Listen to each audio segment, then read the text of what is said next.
ஆழிமழை கண்ணா ஒன்று நீ கைகரவேல் ஆழியில் புக்கு முகந்து கொடார்த்தேரி ஊழி முதல்வன் உருவம் போல் மெய் கருத்து பாலியந்தோளுடை பற்பனாபன் கையில் ஆழி போல் மின்னி வலம்பொறி போல் நின்றதிருந்து தாளாதே சாரஸ்க முதைத்த செரமசை போல் வாழ உலகினில் பெய்திடாய் நாங்களும் மார்கழி நீராடா మగిలిందేలోరెంబావాయ్.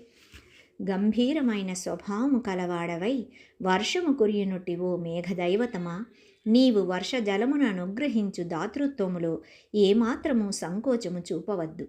గంభీరమైన సముద్రము మధ్యలోనున్న నీటినంతటను బాగుగా త్రాగి గర్జించి ఆకాశము అంతను వ్యాపించుము.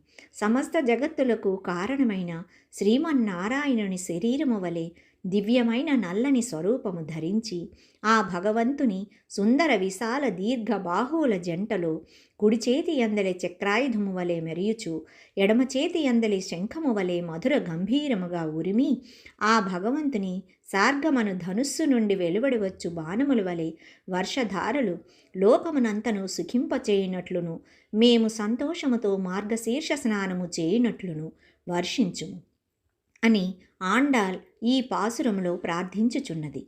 వర్షము లేక పాడి పంటలు శూన్యమైన సమయంలో సస్య సమృద్ధికి పుష్కలముగా పైరులు పండుటకు వర్షపాతము సమృద్ధిగా నుండుటకు పెద్దల అనుమతితో ఈ వ్రతమును ఆరంభించిరి. కావున ఇట్లు ప్రార్థించెను.